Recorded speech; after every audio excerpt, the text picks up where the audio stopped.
Hi, I'm Jade Hubner, and you're watching Joburg Today.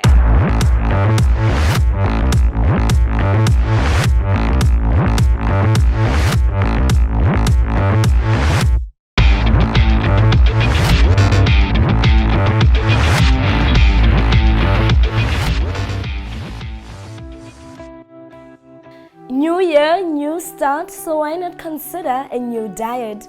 Join us as we chat to a nutritionist on healthy living.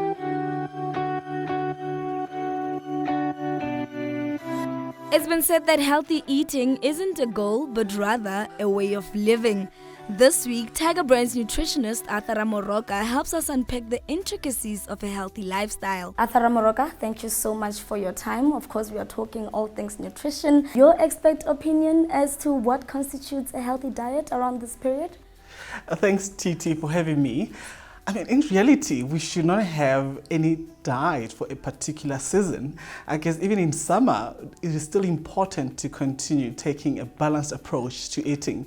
And in that, we still need to, have a diversified diet, have variety in our diets, not eat certain foods because it's summer. We should still be having, different food from different food groups so that we are still continue to eat something that is nourishing even in that particular busy time of the year. Mm-hmm. You said that we should try and, not say that they are bad foods. Please highlight that for us. Yes, we should be detaching emotions from food, not label certain foods as good or certain food as bad.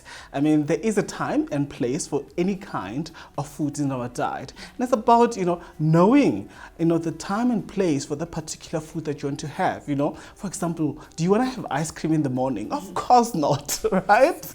Because in the morning, there is a renewed sense of trying to do something good because you want to set your day right? So have, a bowl of oats because it's something nourishing. It's going to fuel you so that you're able to get your energies up and, make sure that you tackle the day ahead. So definitely make sure that you are able to recognize that you can be able to have a treat if you want. For example, that ice cream, maybe you want to leave it for the afternoon so that you're able to, just have something that is going to actually help you get your emotional benefits and appeal going well. A lot of us think that chocolate is actually, bad for us. Yeah.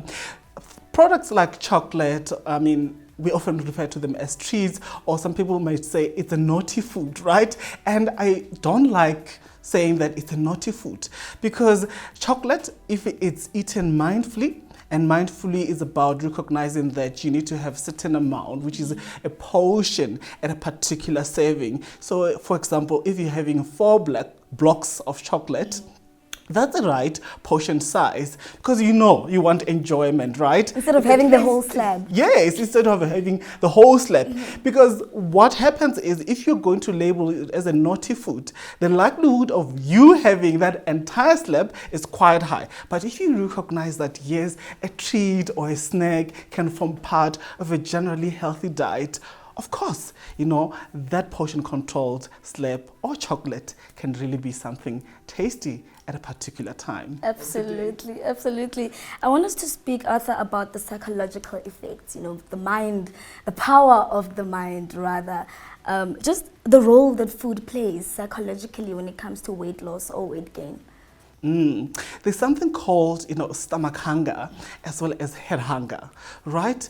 And it's about recognizing and identifying, your hunger levels, and in terms of it being stomach hunger, which is real hunger that is, motivated by, your energy levels, which are quite low, but also stomach hunger could be something about making sure that you eat when you are really hungry, right? And sometimes could mean that, you're thirsty, right? Have the water and necessarily, having something that you want to eat, right?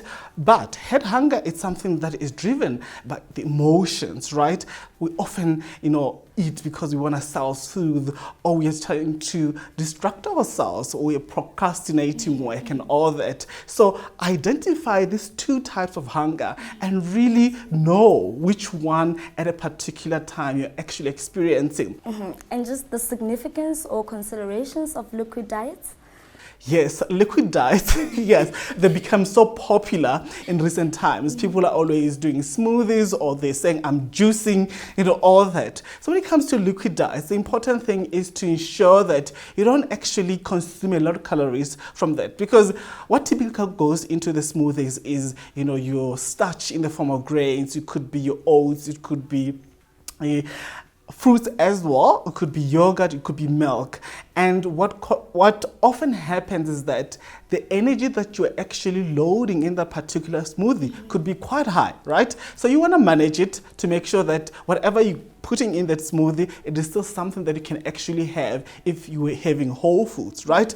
Because if you're going to have a lot of energy from that, it means that your portion was quite big if it was just in a bowl rather than in a smoothie glass, right? I want to pick your brain about something, Arthur. I'm not sure if you're aware, but Joburg has been, ranked as one of the most unhealthiest cities, more than once in actual fact. Now, over and above healthy eating, I just want to know from you, what can we do as, not as a nation, but as people, just over and above the food aspect of it, just in terms of a healthy lifestyle? Your expert advice, perhaps top 3 things for us to consider?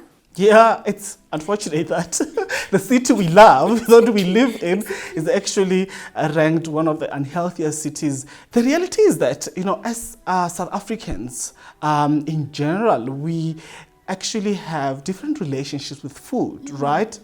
And sometimes we don't understand nutrition, and some people say nutrition is quite intimidating, but also there are quite a lot of nutrition misinformations that are currently happening, right?